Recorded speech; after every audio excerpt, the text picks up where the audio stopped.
think you're ready for this shit. I don't think you're ready for this shit. I don't think you're ready for this. I'm not ready to do it. Let's just put it in.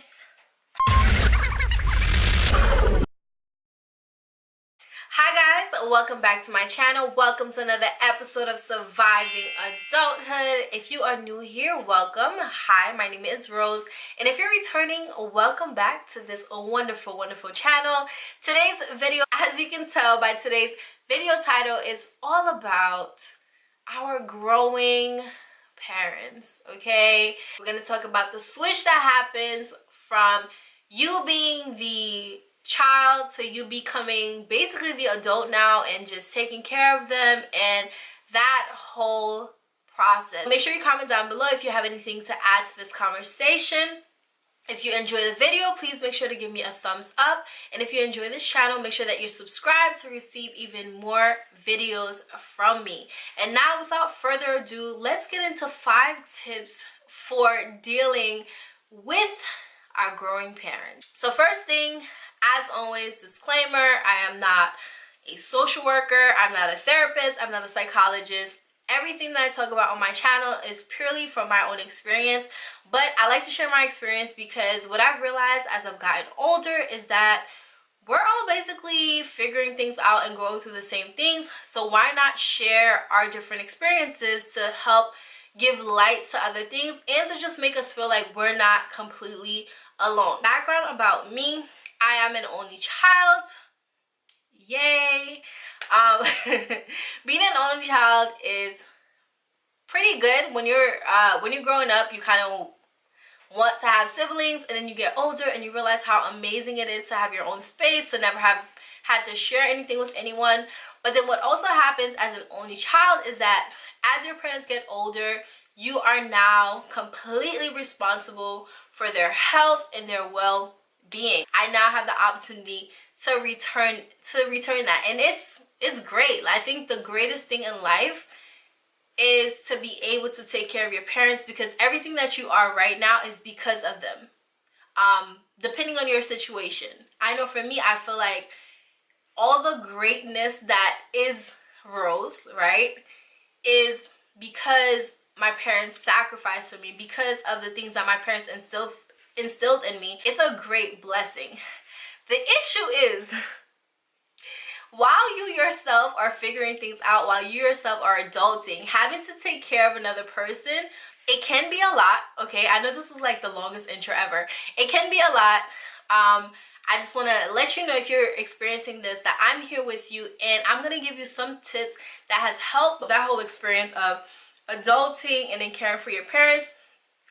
I'll give you my 5 tips on that. So at number 1, the first thing is take a deep breath. Take a deep breath and chill out as much as possible. Be patient. Let me tell you why this is so important. First of all, you're already going through your stuff, right? You're trying to figure your life out. You have 1,000,001 things to do, right? You have your work, right? Your career that you're working on. Then you have your own personal things that you want to accomplish. Then you have relationships that you have to make sure that you're tending to. It's a lot, right?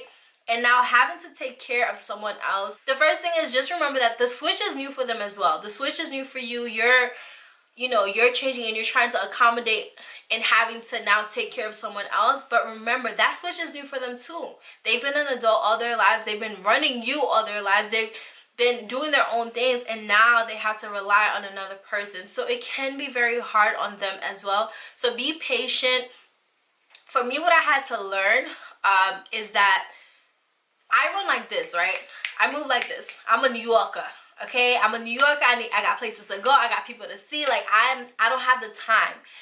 But my mom, she's coming from a whole different culture, right? So she moves a little slower, and so for a while I used to get so, like, impatient with her, and so like, come on, get it, like. But what you have to realize, the switch is new for them. They're older, so they're not gonna move as fast as you, and it can be difficult for them to accept that you now have some type of authority over them. So just be patient and take a deep breath and sometimes when you feel yourself getting heated, just step away from the situation, because it's not gonna go any positive place if you're like on at a 10. Another reason that you definitely have to take a deep breath and to be patient every once in a while is, you know, if you're just managing your parents, right? Let's say they're healthy, but they're just getting older. Managing them is, you know, that part is difficult.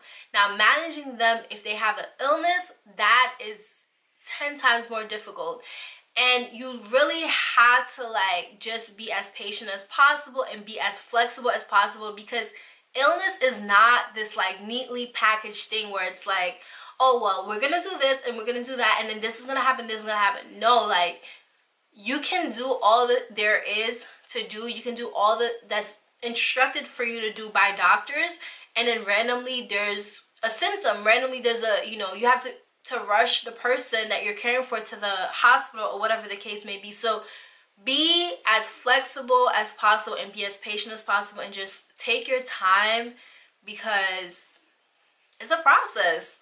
My second tip is to get organized. Being organized is going to help you so much, especially because you're managing two completely separate people's lives. Be as organized as possible. Use the notes on your phone. For me, I use the notes to just remind myself of the different medications that my mom has to take, so that when I go to doctor's offices and they're asking me what does she take, it's already on my phone, it's on my email, it's easy for me to pull it up. Use your calendar to keep, you know, remind yourself of your own personal, you know, appointments that you have to get to, but then their appointments that they have to get to as well. Just use your notes to keep record of the medications, the date that you started, the date that they started the medication, as well as the names of the different doctors that you're going to. If your parents are like, you know, what my dad was like or what my mom is like, they're gonna have several different doctors that they need to see. So you just need to be on top of who's for what medication you got to take for that, and who you have to speak to, who do you have to follow up with. So there's a lot happening all at once, so it's really going to be helpful to you if you just get organized. If you take some time to get situated, get acquainted with everything that's happening, and get organized. Put dates on your phone, keep notes for reminders, things of that nature. My third tip is find different ways to simplify all your new responsibilities. For me, what I do is my doctor's appointments, my mom's doctor's appointment, my uncle's doctor's appointments, they're all in close proximity to my job. So the way I work a 9 to 5, it's hard for me to take off time to go to the doctor for my own self. So imagine having to take off time to take care of other people. So what I do is I try to make sure that all of our doctor's appointments are in close proximity to my job, right? And I make sure that all the appointments are after 12. That way, on my lunch break, I can quickly assist, go to the doctor with them, translate, explain the situation, and just help them to, you know, make sure that they get back home safely. But try to find ways like that that's going to simplify your life. Our appointments, they are situated in a way that it's like, can we get, how much things can we get at the same time? So, and there was a time where my mom and I, we had the same doctor. That way it's like, your appointment's at 1, my appointment's at 1:30. I'm already in the room, see her, then see me, and then let's go. Like, let's speed it up. So just try to find different ways that's going to simplify your life. My fourth tip is don't be like me, okay? If it's overwhelming, get help. Get help if it's overwhelming. If you feel like it's too much at once, if you feel like it's taking away too much from your own personal duties, the things that you have to accomplish for yourself, get help. Whether it be from family members, if you have that as a resource, use your family members. If you don't have that, based on your income, based on your parents' income or their illness or their age, you may be able to get help from like the government, where they send a home health aide to your parents' homes just to stay with them throughout the day and help them with their household duties, like little household things. And that can definitely relieve you of some of the stress and the responsibility of having to take care of another human being. So my fifth tip is be respectful. So even though the roles have changed, that is still your parent. Even though now you are in a position where you can take care of them, whether that be financially, physically, emotionally, whatever support that you're giving them, even though you're in that position to give it to them now, still be respectful. That's still your parent. They're the reason that you're even in a position to be able to help them. So remember that. My bonus tip is, I had a hard time accepting this, so I'm going to give it to you. The bonus tip is to remember that you're not God, right? You can do as much as you can. You can do but so much to help your parents or to help whomever. You're not God. As long as you do your part and you're there for them as much as possible, don't be too hard on yourself and don't take it too personally if, let's say, whatever thing that you guys are doing, whatever plan that is set to help with the illness, to help make the person better, if it's not working, don't take it personally.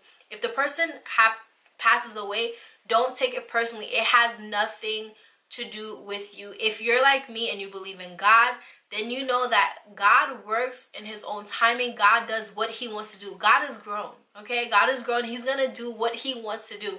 So don't take it too personally if you're doing all that's being instructed for you to do and things are not working out. There's but so much that you can do. So I hope this video was helpful. I hope the video is not too long. Again, these were my tips from my own personal experiences. I hope this video is helpful. If you guys have any tips, of course, leave them down below. I don't have all the answers in the whole wide world. It's better if we can just share our own different perspective and learn from each other. So comment any advice that you have down below. Thank you guys so much for joining me today, and I will see you next time right here on Surviving Adulthood.